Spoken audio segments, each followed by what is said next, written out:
All right, we are going to start off with a basic review of chapters 1 and 2. Hopefully you've taken time to read the chapters, so this will just be information that you've already looked at.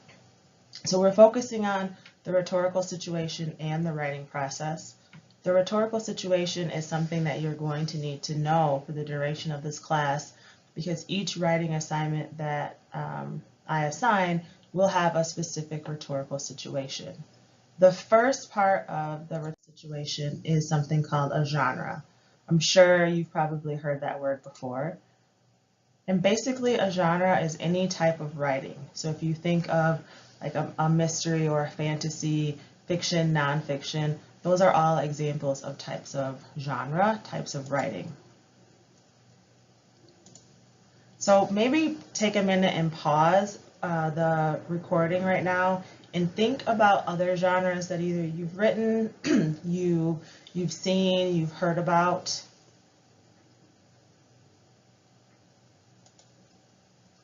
Great. Hopefully you came up with some of the examples here. So memoir is an example of a specific type of genre, personal essays, argumentative essays, reports, film reviews, emails, just to name a few.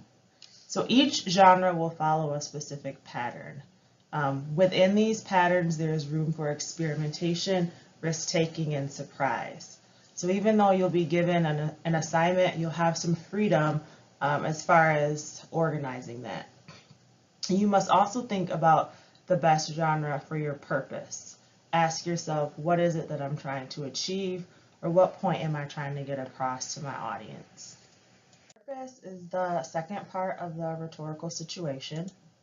A purpose is essentially what you are trying to accomplish with your writing. So everything that you write will have a specific purpose. Some examples of this, you might write to tell a story, writing to explore, that's usually called narrative writing. You may write a report, so writing to give someone information, reviewing or analyzing a specific topic or idea, which you will do in this course, and you might write to persuade or to argue. There are many purposes that you can use within your writing, including educating, expressing an emotion, explaining. So just like genre can be very broad, your purpose can also be very broad. One thing that sort of fits in the scope of purpose is the big idea. And different genres have different terminology for big ideas. And we will sort of explore that as we continue on throughout this semester. This will come in the form of your thesis, different themes, concepts, claims that you'll be making. We will definitely get into that a little bit later. The next part of the rhetorical situation is the audience. Typically, we think of our audience as our professors. That's usually what we've been taught as we progress through school.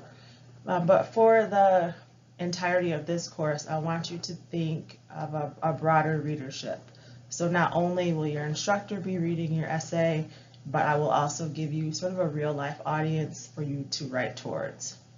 You may think of your audience as people who are familiar with the genre, and you also want to remember that your readers are intelligent, but not ignorant. They're smart, but they don't necessarily know your take on the topic.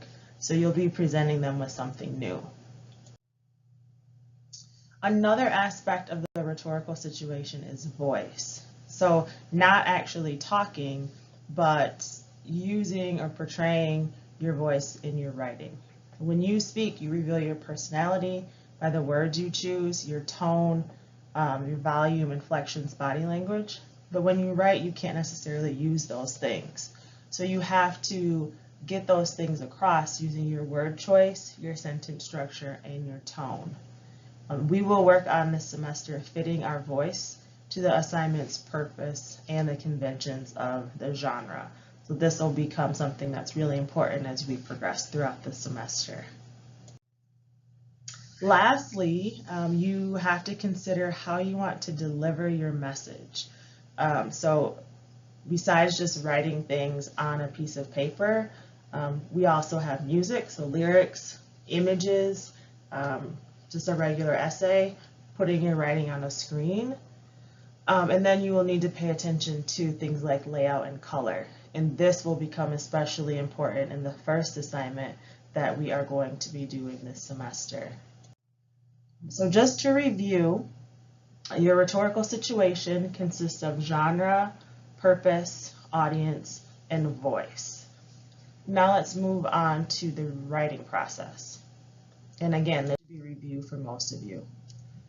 So even though we talk about the writing process as sort of a step-by-step process, it's really not a linear process at all. It's more like a circle. When I write, I kind of integrate all of these steps or phases throughout the process. So I might start out with one step and then go revisit another one, and so on and so forth. So brainstorming is a great way to start. So free writing, clustering, listing, outlining, collaborating, so talking with other people about topics is a great way to get ideas.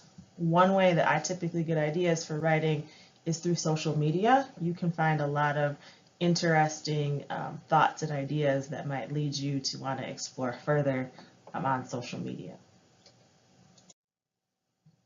The next step, or another part of the writing process, is planning and shaping your essay.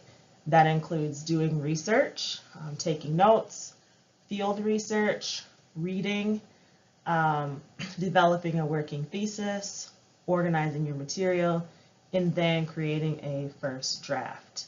So again, these steps are not sequential. You can do them in any order. So maybe you work on developing your thesis first, and then you go back and take some notes.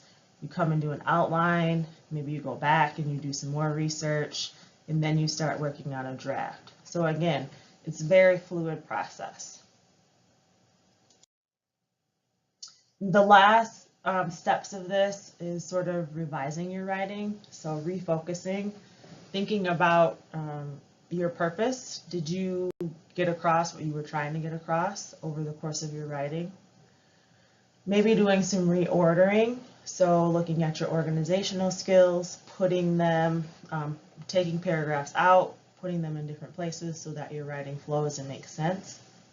Adding details, giving more examples, taking out words that you might not need. And then the last thing is editing and proofreading. And this is especially important that you catch spelling and grammatical errors as you are revising your work.